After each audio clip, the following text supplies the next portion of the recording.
like the human beatbox guy.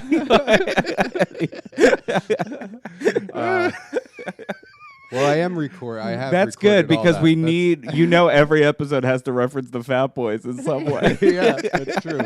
And we have to maybe we can get Sam in on the script we're writing. Yeah, we're gonna write a script. It's the Disorderlies, but they're security guards now. Oh, whoa. Yeah, that's good. There's only one fat boy left, I think. So we're gonna have to get a young. I mean, can't it be like Menudo? Where it's just like an idea and you get new fat boys in, I mean, I don't think we even have to get like legal involved. No. We'll just get 3 fat guys. Yeah. You can just call it the fat, if people are like, no, there's already a group called the Fat Boys. You go, we're just describing them. Yeah, they're not the Fat Boys. They are just Fat Boys. They're the Fat Boys right there. Well, this is another episode of Off the Records, plural. Ooh. Off the records. With B Money. And the OConnman. All right. Sound. And today we have a guest in studio. Yeah. We have comedian, father, sketch comedy legend, teacher. Yeah. Samantha Brown. The 4th best whitest kid you got here. Listen, we're not going to do a power rankings.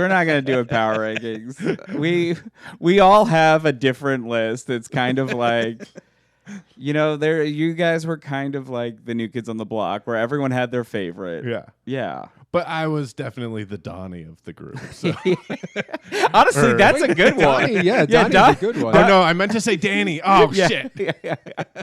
Danny was the bogus one, right? Donnie was the bad boy. Danny was the dopey one. Yeah, then there was the Knight brothers, and Joey McIntyre was the baby. The baby was Joey. Joey. Yeah, Joey was like the cute one. Danny was like the guy who, like, he kept all their secrets. He had the deep voice. yeah. Because if you remember, and also the rules of this podcast are similar to one of their songs. In Step by Step, it says step 1 is we can have lots of fun.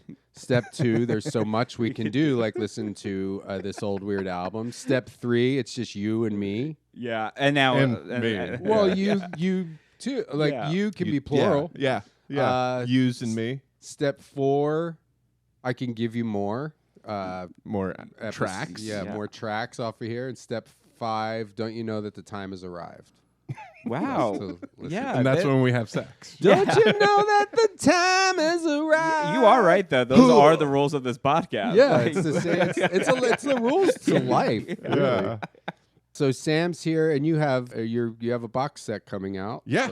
Yeah, we a show that we made 20 years ago, and a couple of the seasons came out on DVD, and then people were like, no one wants DVDs anymore, and then so they stopped making them, and then one of the season 5 was on Netflix for like a year, and then nothing, and then it was just people putting out our stuff on YouTube. Yeah, that wasn't us. Yeah, taking all the money. Yeah. There's literally an account that like was getting millions of hits, and that wasn't ours. And we were like emailing them, being like, "Hey, can we have our account? Can we have that stuff?" And they just wouldn't reply. Of course not. Yeah. They're like, no, I'm making a lot of money. Yeah, I'm putting my kid through college. Yeah. Like I'm Mr. Beast.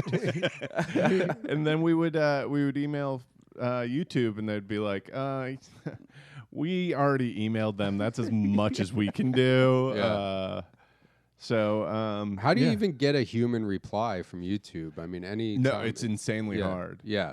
We were actually at a point where we were pitching a show to YouTube, and we were like, "Hey, can you guys do something about this?" And they were like, "No."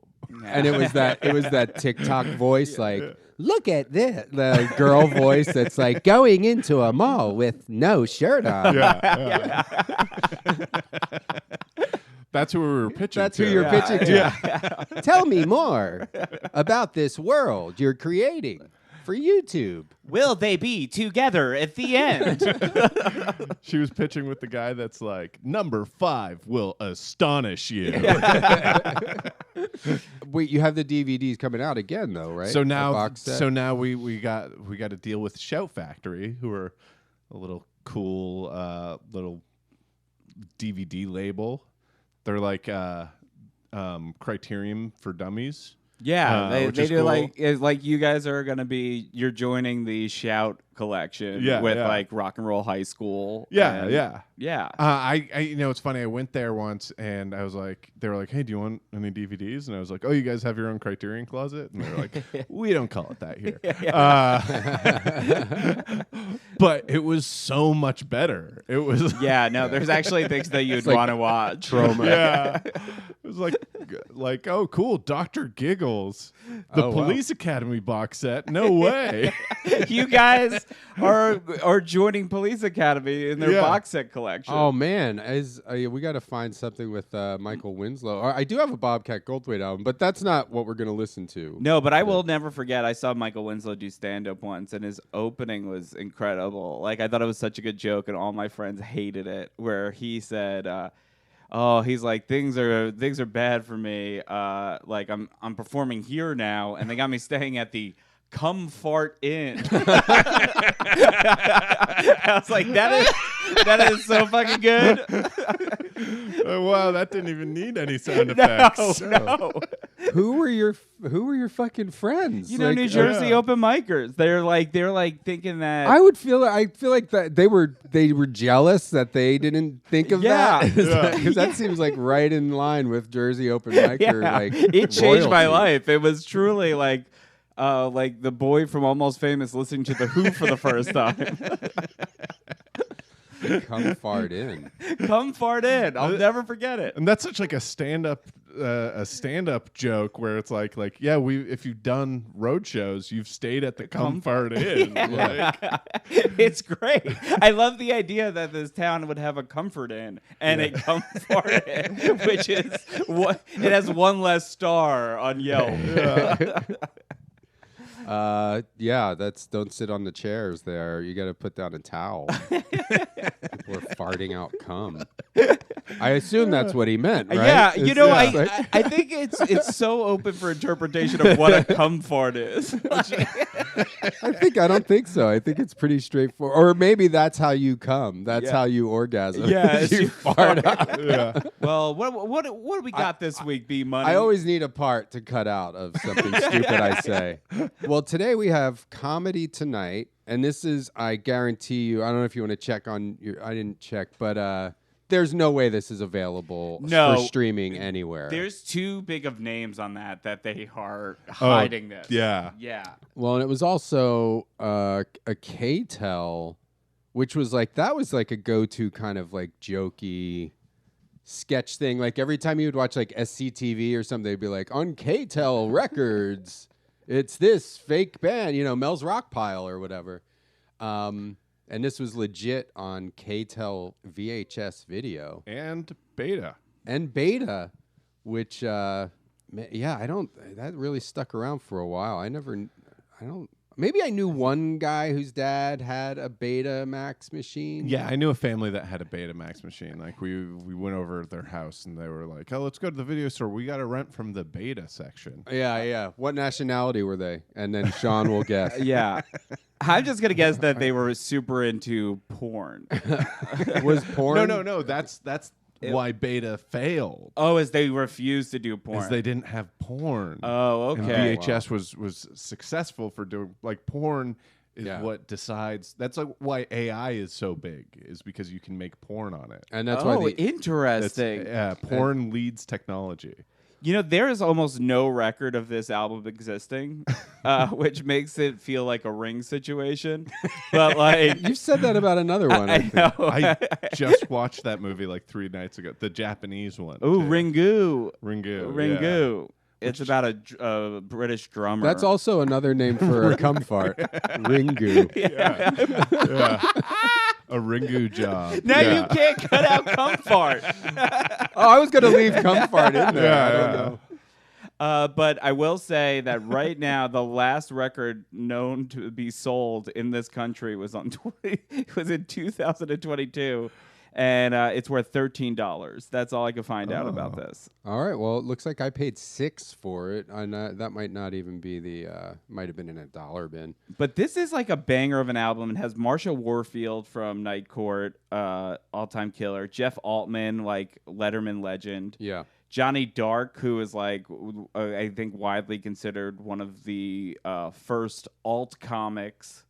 But that was when alt was not funny. Okay.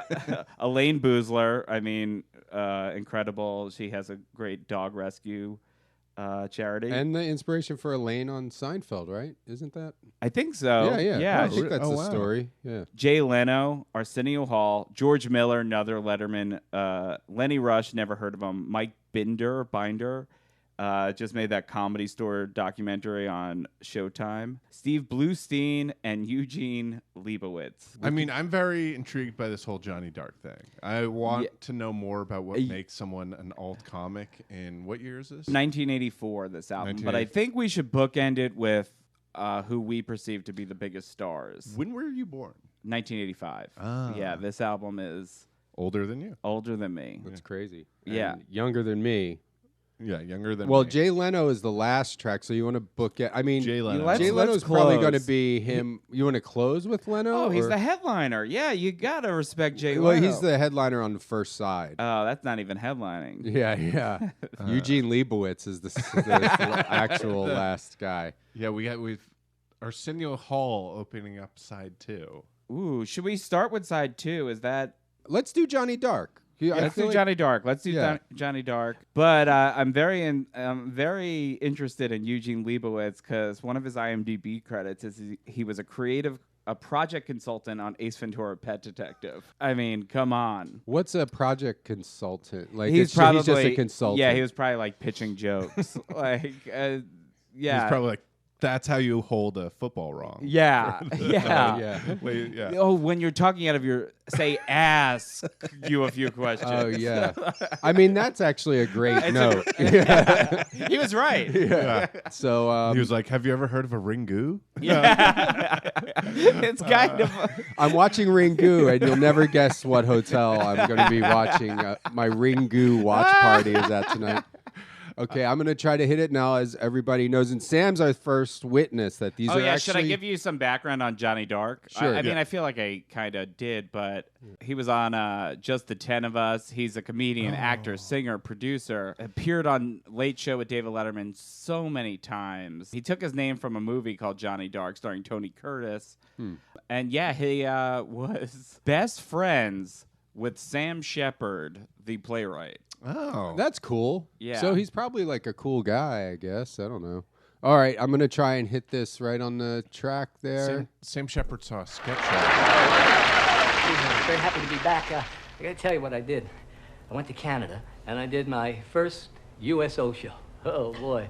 What a great show. The audience consisted of 3,300 Korean soldiers who only understood 3 words of English. You not funny. You. Well, it was scary, but I did like Canada. Do we have any Canadians in the audience at all?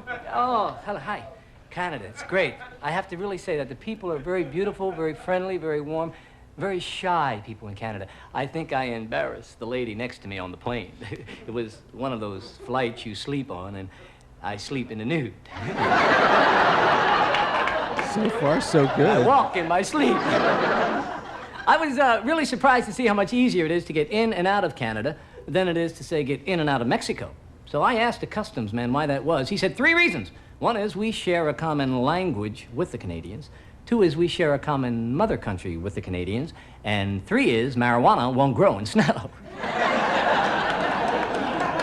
Well, I tell you. That aged I hate poorly. those customs men who say, do you have anything to declare? I mean... I don't know what they want me to do. Declare war? What? Why would that? I mean, it's, That aged poorly just because Canada is like has way more weed.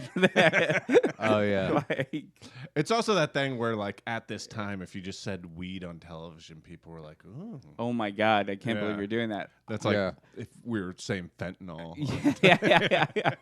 But 2 for 2 on those opening jokes. I used to have a joke about planting weed on my girlfriend and calling the cops on her. Like I just wanted to the apartment to myself for the weekend. It was like, oh, so I just planted some weed in her purse and called the cops on her. And it's like, but it was still so illegal. Like it was only like legal here, and now it's kind of, I feel like. Yeah, now I think like you literally you can talk about weed all the time, and everyone's just like, this is of course that is a major part of our life. I have a new bit about that now too. Well, we're working on. Yeah. You have well, after Johnny Dark, we could do our new jokes.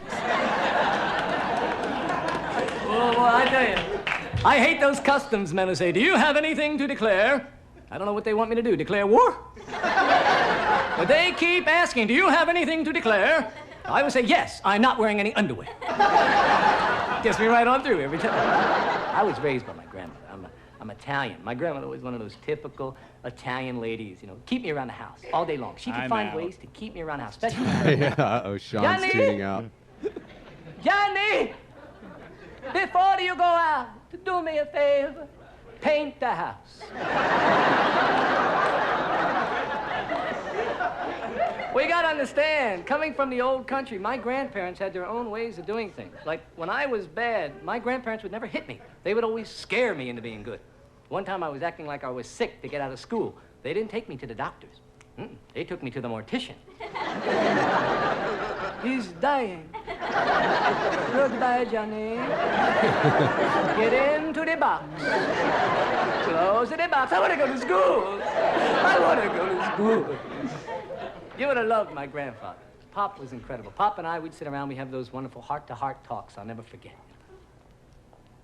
Johnny. Johnny, you bum. Get over here, damn you.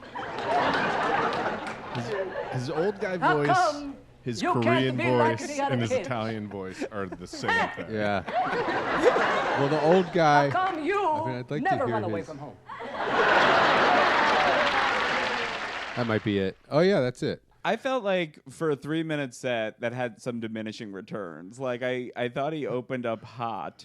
Started off Yeah. strong. Yeah. I think his whole declare thing is where he lost me. And I don't know, maybe that's just so, like, I've heard that joke a billion times. Yeah. but- Yeah. This is 1984. What is this? 40? Is it 40 years ago? Yeah, it's 40 years ago. This Wow. is 40 years ago. He might be the first guy to ever.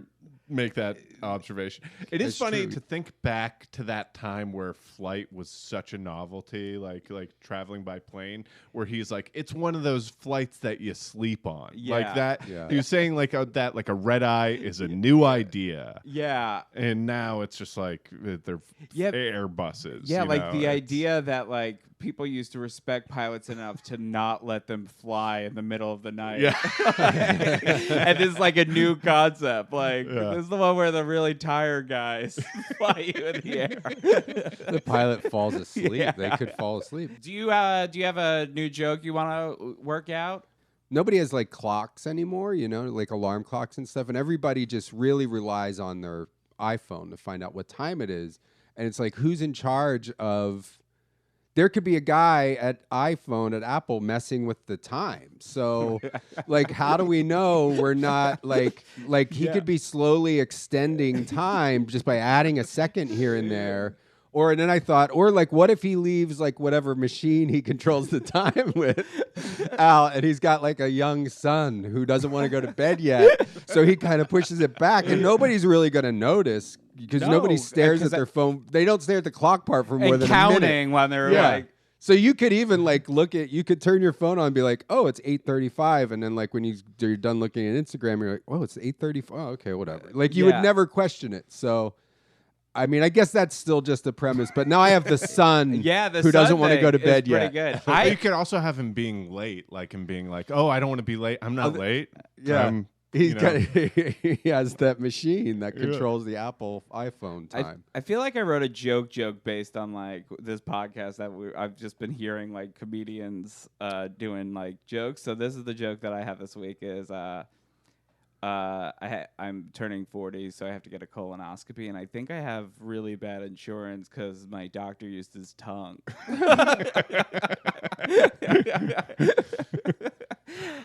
Maybe it's really good insurance. It could be really good. It's actually, yeah. Were you on that episode of Trevor Moore Show with me? Which one?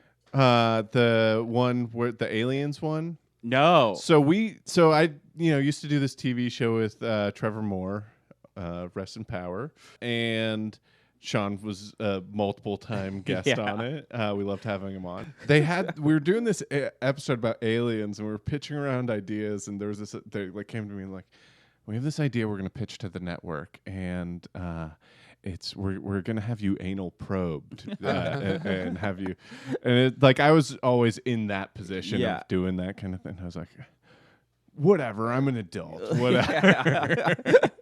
I'll do it. And then they came back and they were like, oh, the network said we can't do the anal probing thing. And I was like, what if it was a rectal exam? What if we? And they were like. All right, we'll see. Yeah. And they go and they pitch it to the network, and the network was like, as long as it's a doctor. So it can't be an alien in a doctor outfit? No. Could it be a doctor in an alien outfit? The funny thing is they had to call like 5 doctors to be like, hey, would you do this? And finally the guy was like, all right, if you let me talk about like the importance of getting your colon screened. So they made it had to be a real like it couldn't just be an actor dressed like a doctor. Yeah, no, it couldn't be like Bill Cosby who had so many honorary doctorates. But you weren't really. Did they really stick something up your butt? The guy's finger. Oh. Yeah. Okay. They were like, as long as it's like a real screening, you guys can do it. Yeah. And it was so funny because like that day, everyone was like, today's the day. Are you nervous? And I was like, grow up. Yeah.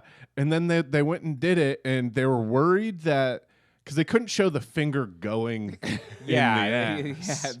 And then they were like, worried about that and setting up. And then they just had the shot of me bending over in the gown and the guy behind me.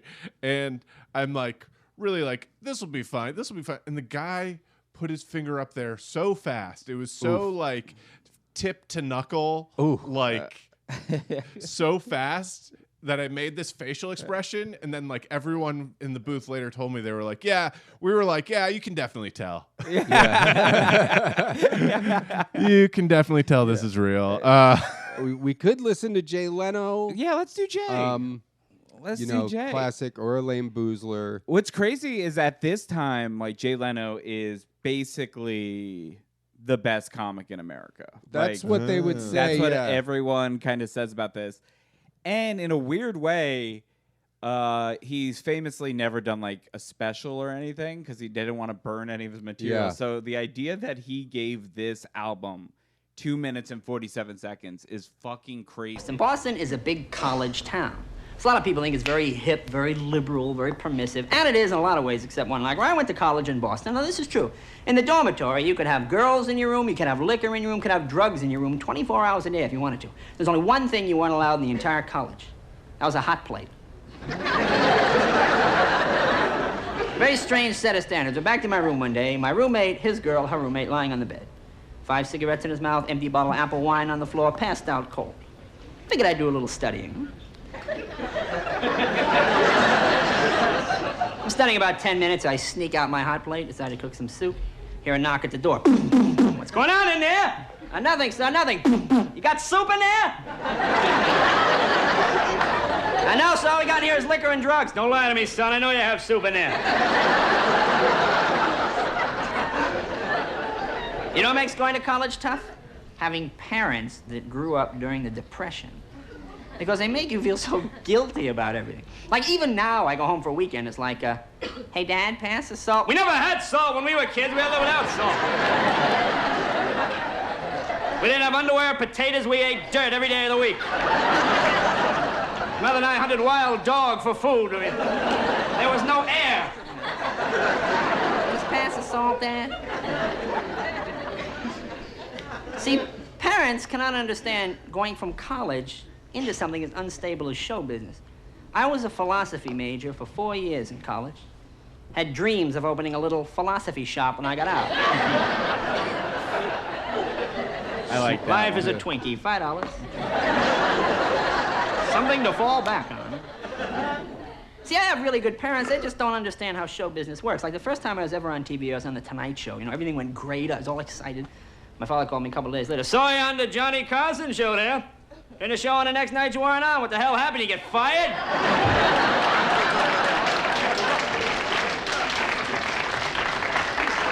One day. I don't know if he's burning his best I'm material. talking now about outer space. Or That seems to be maybe, a I big don't thing know. now. People getting into aliens and all this kind of thing. You know what makes me curious about all this talk? Why is it that UFOs never land at, like, MIT or UCLA? They always land in the middle of a swamp where Bob Bookie and his cousin Weenie are out fishing. It's so strange because, like, honestly, more so than anything, more so than the joke writing and stuff, he just seems like a dynamic performer more so than like, it's like obviously this man is a confident man, like he is, but I'm like, the jokes are like whatever. Yeah. I mean, the hot plate thing is just like, it's a different time. So I have to admit, I thought he was going to go somewhere, you know, he's talking about Boston, and he's just like, hey, we can have drugs and alcohol and women and all this in our dorm rooms 24/7. I thought he was going to go somewhere racier, or a little racial with that punchline. Yeah. The only thing we can't have is a black friend. No Asians in the dorms after 7. Because you know what happens. You have a Chinese guy in your dorm room, you want another one an hour later. And then you got 2 Chinese guys in your dorm, and before you know it. I'm just kind of impressed. Like, I really liked his confidence. yeah, I mean that's what he was the best guy. I don't know, maybe he just brought a certain swagger that most people didn't have. I don't know. Like, listening to Johnny Dark, you could tell that Johnny Dark was nervous before going on stage. Listen to Jay Leno, he's like immediately in control. Even if I'm like, there was one thing that he said that made me laugh, and I can't remember what the joke was. But like, I'm like, I think that's the power of Jay Leno is he makes you laugh, and you don't even understand what you're laughing about. It reminded me of the Albert and Costello swagger, like of them going into like Who's on First, when they're like all these baseball players these days all have funny names. That sounded like his pattern there. Yeah, and we famously did Who's on First once, blackout drunk in New Orleans, and people did not love it. Was that for a festival or something? Yeah, it was a festival, and there was an open mic before the festival started, and we all got like blackout drunk during the day, and then all went to this open mic, and then we just did Who's on First. Yeah. And did you know it well enough to? No. Yeah. You kind of lose it after. We didn't know it sober. Yeah. I think we only knew who was on first. I think it's like who's on first, what's on second. I don't know who's on third. But then, but then a bunch of other stuff happens that you don't retain. Yeah, I don't even think we nailed the like third base. All right, so we're gonna move to side 2. Side 2, Arsenio Hall opens it up. I say. Does 3 minutes and 5 seconds. Yeah. Did we miss George Miller? Or is he after Miller Arsenio? He's right after Arsenio. Let's do Arsenio, George Miller, and maybe like Eugene Leibowitz. Yeah. The one that who may or may not have come up with the butt talk in Oh, he was that guy. Okay. Do you think that there was a moment where Arsenio Hall and Jay Leno were like, wouldn't it be great to host a talk show? Yeah. Like, probably backstage, I think it's funny that his dad was like, hey, where were you the next night on the Tonight Show? That's probably why he never wanted to give it up, is because his dad was like, it put this in his head. Well, also what's interesting is he famously like hoards his money, right, Leno? Yeah. He only lives off his stand-up money. Yeah. And to hear he comes from Depression-era parents, it's... I guess that tracks. Listen, like this guy, all he needs is his stand-up money, A hot plate and some soup. All right, here's Arsenio. So for those of you who missed my name is Arsenio. A very unique name for a black guy. In Greek, it means Leroy. It's a nice name.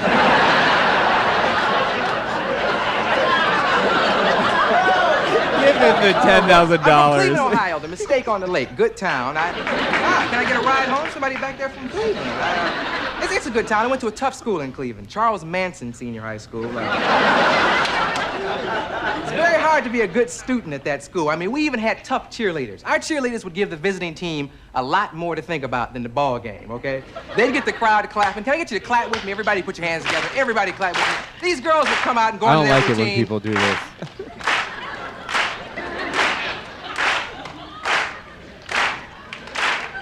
We don't give a heck about the scoreboard.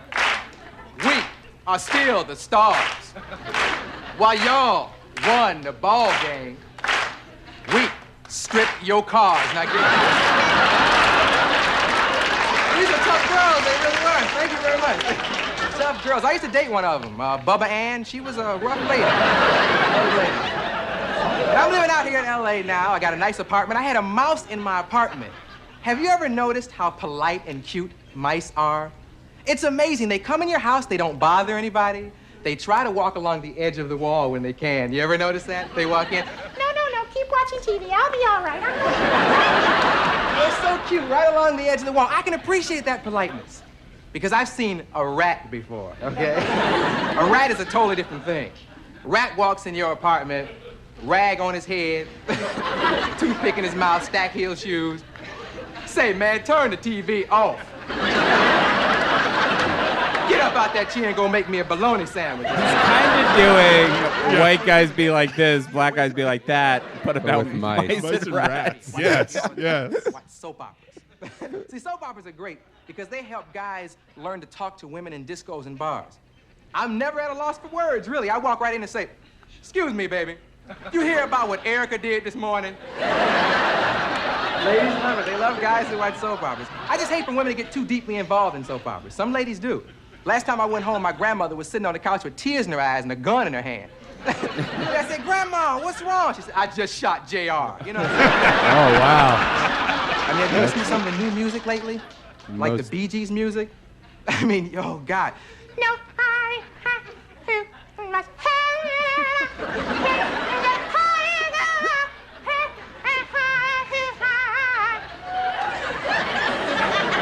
This is like the most Say, what did that guy performative. say? Sounds like they snorted helium before they come out.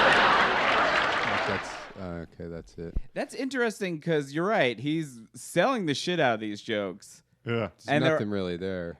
But he had some jokes. Like I'm like listening to that. I'm like, you know, it makes sense that Arsenio Hall would host a talk show.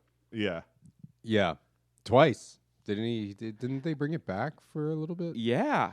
Yeah, no, I mean it was fine. I gotta say there's something about synchronized clapping. I can't stand it. It's cheating. Yeah. I find that with comedy, that's like it's cheating because you're basically making the audience do the joke with you. Yeah. And then they instantly like get their endorphins going because they're like, we're helping. Yeah. It's sort of the equivalent of like I can't hear you. Yeah, Like that yeah. thing, like- Come on, you can do better than that. Come on, everybody. I said. Yeah. All right. Well, let's wrap this up. We got George Miller. George Miller does almost 4 minutes. Is he still alive?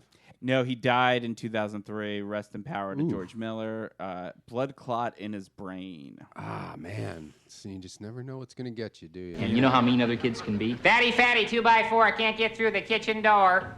Which was not only mean, it was also inaccurate. Obviously, he'd been through the kitchen door thousands of times.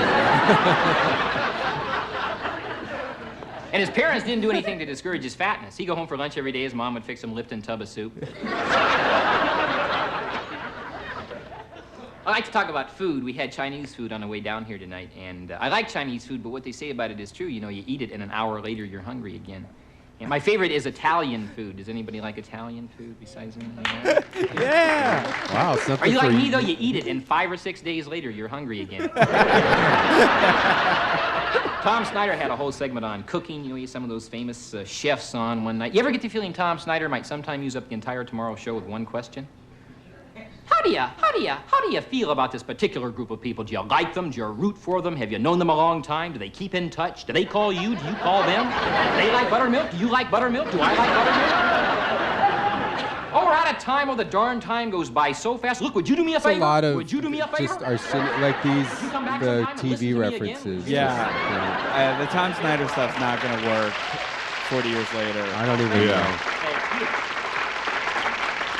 I watch him late at night, then I watch Cal Worthington, the big automobile dealer here in California. I like him. He's on all the time. Here's a 1922 Oldsmobile. It has 500,000 miles on it. We have to sell it as a used car.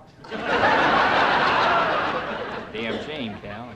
Seems like all the talk shows have the same people on all the time, you know, like one night, I think it was on The Tonight Show, they had Dr. Wayne Dyer, and he says, do what you want to do and the heck with everybody else. And there's a lot of books that advocate that philosophy, your erroneous zones, looking out for number one, how to be your own selfish pig. There's a whole bunch of these books.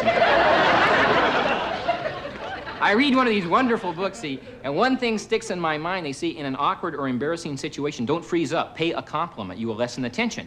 I remembered that. I'm talking to this guy. I didn't know him very well. His toupee blew onto the sidewalk. Really embarrassing. So I says, Jay, I like your hair like that. There's a Letterman quality to this guy's, to George Miller's joke. Remember that commercial? They had it on all the time. Sometimes the commercials just disappear, see, and this one was on. Yeah, he does. Yeah, I get why Letterman liked him. There's there's that same kind of style. And yeah, the Chinese food joke. So crazy, like. I do. Should we listen to George Miller, or like, just? I mean, I'm enjoying George Miller. I think if I paid to go out to see comedy, I wouldn't be disappointed. No, he's definitely It's the Well, yeah, we'll keep going. Yeah, just like the Tom Snyder, like the references in him and Arsenio, and I mean, I know who the Bee Gees are, I guess, and he's about to talk about a commercial, which we were just talking about. So Cal Worthington, right? Like, is that just the like Go See Cal, or like SoCal car dealer guy? I've never heard of this man. I have heard of it because it was in like, I don't know if it's in like Raising Arizona, or there's some movie where there's a commercial and they're going, go see Cal, go see Cal. God, it had to be so fucking easy to do comedy in 1984 where like everyone had the same, like it was a monoculture, and you could just kind of be like, yeah, you guys all know that commercial with the lady who's like, where's the beef? Yeah. In your pants! That would be my bit. Commercial, they had it on all the time. Sometimes the commercials just disappear, see, and this one was on all the time for a while. It's not on anymore. It's Will Rogers Jr. for Grape Nuts, the simple cereal. You know, like cornflakes is real complicated. Hey, you want cornflakes? Oh, no thanks. I don't want to get in over my head.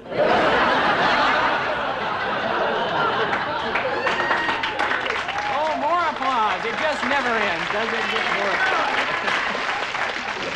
I'm from Seattle, right? Now, comics from New York, they always talk about, how tough everybody is and the insults they would hurl. You ever do that again, I'll rip out your gizzard and fry it in front of you.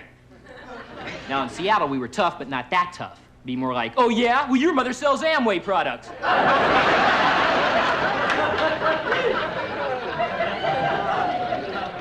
One night, I didn't know what to do. You know, as a big guy, I was working at this place, a wonderful club in Seattle. You probably heard of it, the Hungry Wart. I was up there. And, big guy, like 6'4", about 240 pounds, bad-mouthing everybody. I lost my temper momentarily, and I went up to the guy, and I shoved him up against the bar. I said, I don't care how big you are. You ever say anything like that in here again, I'm going to bust you right in the mouth. I was really hot. I told him, I said, now you take your guide dog and get out of here.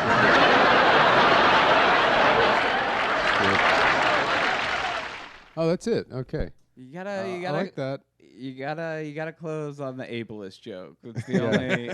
It's a rule we all follow to this day. When we're doing our blind guy jokes. But I think it's crafted well, where he's the butt of the joke. Oh, absolutely. You know, it's a great joke. The wuss. You know. I know, and listening to this, I always feel bad because I'm like, my brain sucks because like when he said I'll bust you in the mouth, all I was thinking is busting in his mouth. I'm like, I am the worst comedian. Yeah. Well, that's. I mean, I don't know though. That's That's a good. This is why I like cum fart so much. I love it. I'm obsessed with the cum fart in. Yeah. It is like I obviously they had to be clean on this album because like they also might have just been all clean comics. Yeah, that's true. It might have been a thing where if they weren't clean, they'd go to jail. Yeah. But like the thing about the tough guys in New York being like, "I'll fry your gizzards," I'm like, like that's not even remotely New York. Well, yeah. Well, this was 40 years ago. I don't know. People. But yeah, it's didn't like really, 8 years before the Jerky Boys. Like, Oh, that's true. yeah, That's like funny. people in New York were, calling people lizard lips and stuff. It is funny that the joke doesn't work as well when it's like, "Oh, fry your gizzard," and over here we say, "I'll chop your bologna." Yeah. Yeah. Oh, they're real tough in New York. They're always like, "I'll fry your gizzards." You can see the Letterman-ish kind of aside. Like, yeah, I can see why those guys were friends. Yeah. He's obviously a great joke writer. But I'm curious. Yeah, I wonder if there's like an alternate version because we've Sean and I have done like stand-up like things on Comedy Central where you had to change something. I mean, like even on Conan, I used to have a joke.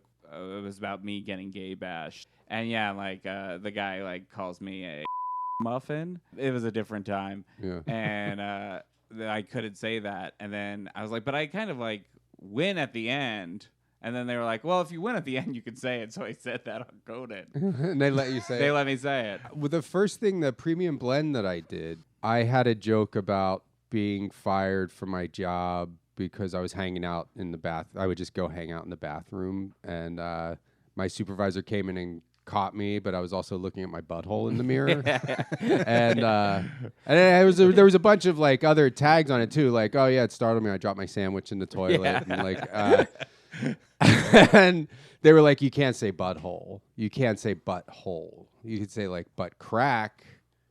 I don't know. It was just like one of those things where I'm like, well, but it's like looking at your butthole in the mirror, eating a sandwich. Yeah, like I don't know. I was just like, and I think I caved, and I just said I should have just said butthole and let them bleep it. Yeah. Like in hindsight, there's so many poor decisions that I made. Because like looking at your butt crack is like, it's just so much less funny. It's like, so much less funny. Yeah. And also, like, it's so weird that you couldn't say butthole because, like, butthole. The whole reason it exists is because you can't say asshole. Right? Yeah. Yeah. Like, we're already, and it's the funnier word because it's the censored word. Yeah. And it's very funny to see adults say butthole. Well, it was and it is. It's crazy too because this is like Comedy Central, and then like like a few years later, they're just saying fucking shit. Like they're like, oh wait, we could just say whatever. This is cable. We forgot. Yeah, why were we pretending for so long? Yeah. Like the butthole thing's funny too, just because like the act of staring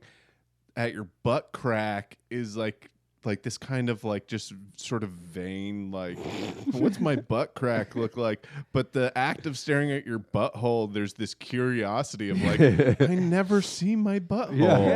Yeah. And it's also like medical, and it's such a richer picture that you're painting with butthole. It kind of also, it's like how long? Like this guy's in the bathroom. Like when you get to the point where like, well, now what do I do? Oh, I guess I'll just. Oh, let's see. I've never really checked this out, and maybe I should have expanded. That's the that thing joke. is that I never really checked this out. Yeah.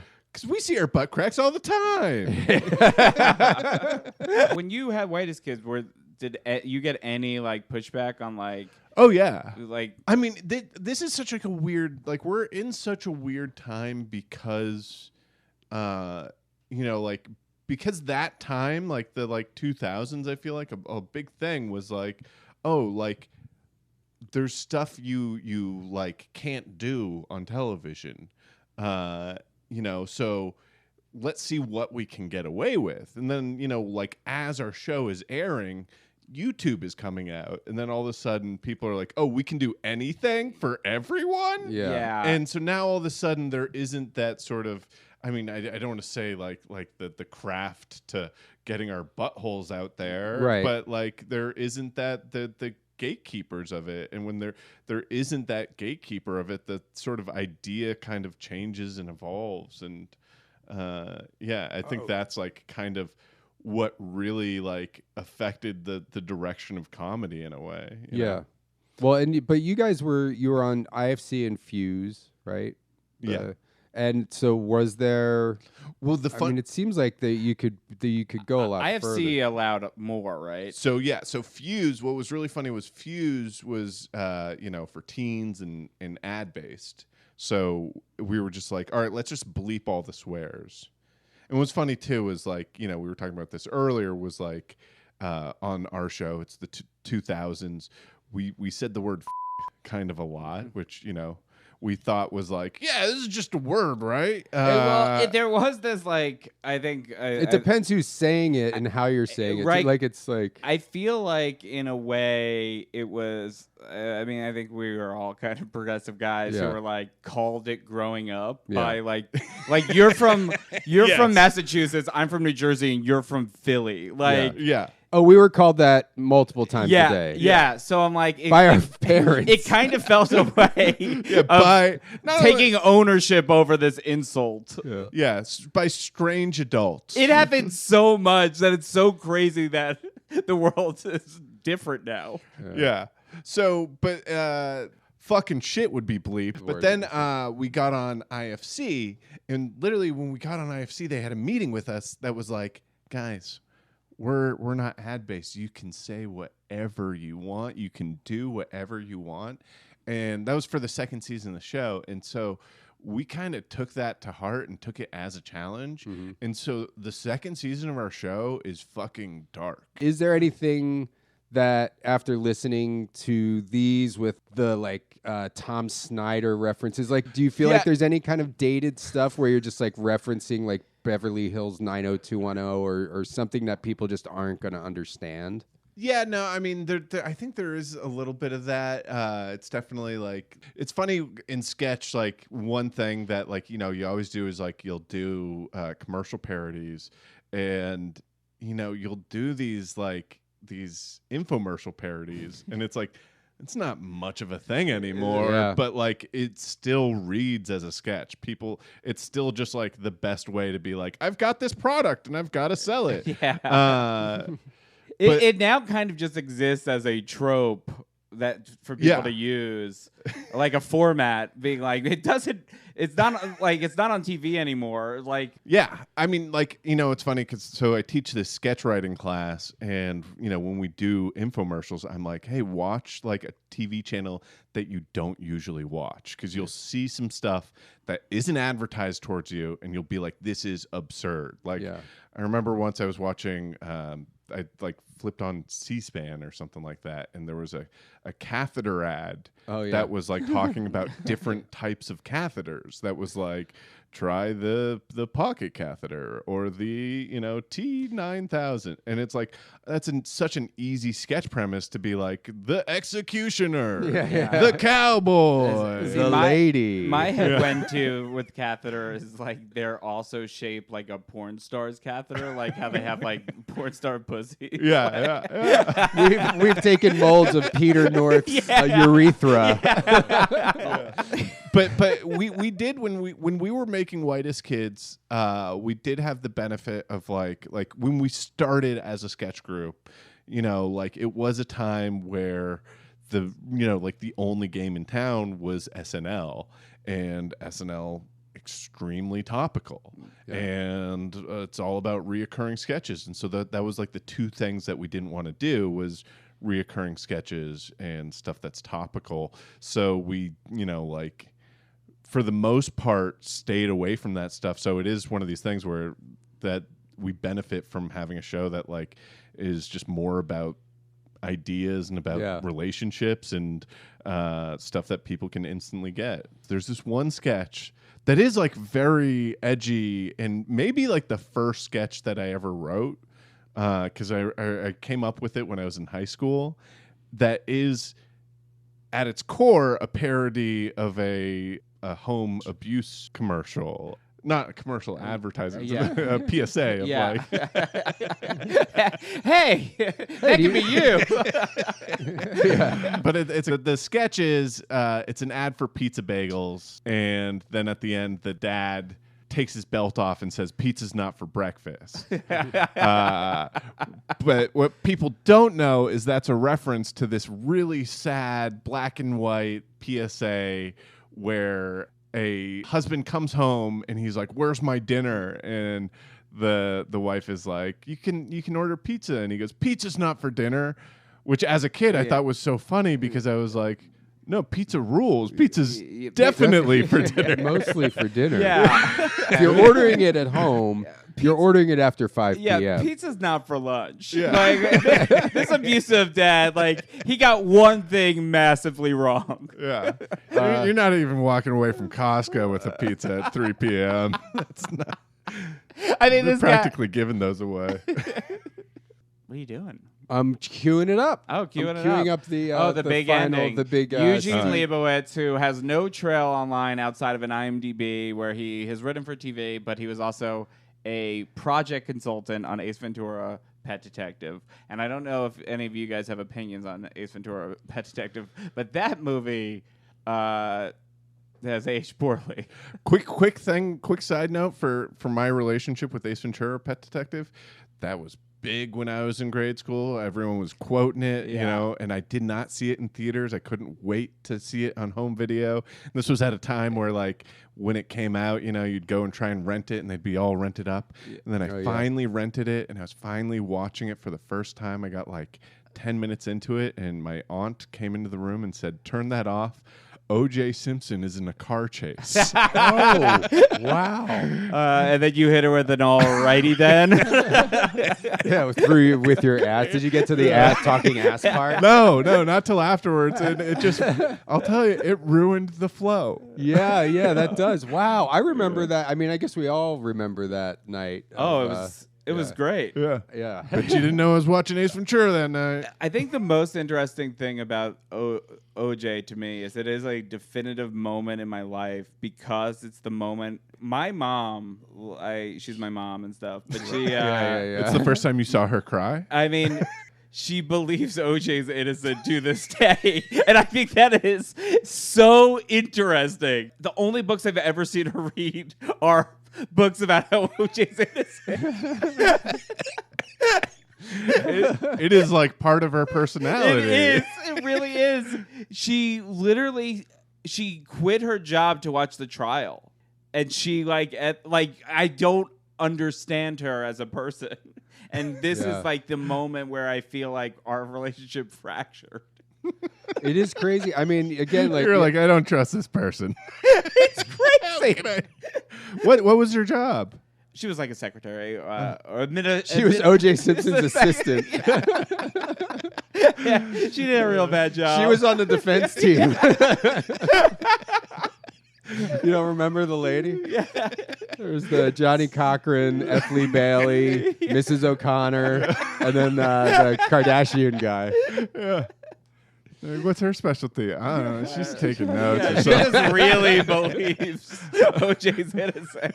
She's the only one of us. Yeah, we're putting her on the stand tomorrow. She's really convincing. She thinks it's his son. Oh yeah, does she have a theory that? Yeah, she thinks it's his son, because his son hated Nicole. Okay. And was it his son from a previous marriage? I don't know how it all works. It was a previous marriage. She thinks that Nicole had it coming. Wait, what?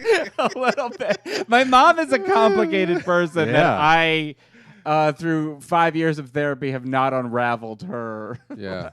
Okay, let's play this Leibowitz guy. Yeah, Is that his Eugene name? Leibowitz. Leibowitz, okay. Eugene Leibowitz. I'm a hairstylist. I don't use combs or brushes to do my hair. I use La Machine. He obviously has crazy hair. Right I'm now not I'm going working to for back it Vidal up. Sassoon Hair Salon. I have a very good job. I sit outside of their shop with a sign over me saying, "Don't let this happen to you." You have a very nice laugh. It reminds me of someone very special in my life. My former girlfriend, Babette Pultitsky. Thank you for the sympathy. Babette was one of these girls who was wild, yet she was innocent. She was tall, yet she was short. She was statuesque, yet she had a hump. I was crazy about Babette. You know, I would do anything she wanted. I used to be very big into drag racing, but Babette said it was dangerous to run through the streets in high heels and dresses. I remember when Babette left me. It was very traumatic because, well, to me, a woman's body is a temple, and I try to attend services as often as possible. I used to have a joke about how my body's a temple that I'm constantly throwing cheeseburgers at. So it's nice to see the first guy do it. She was hideous. He really And what she threatened to do to me, she said she was going to beat me, whip me, torture me, force me to eat those little white cups of coleslaw they serve in restaurants.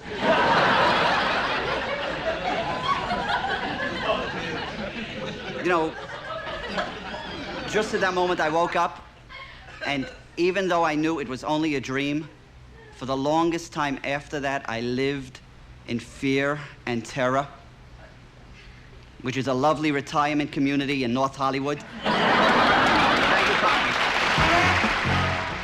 All right. Well, that was Eugene Leibowitz. Eugene Leibowitz. You can hear the whole record. After this, I'll just record the whole thing and put it on here.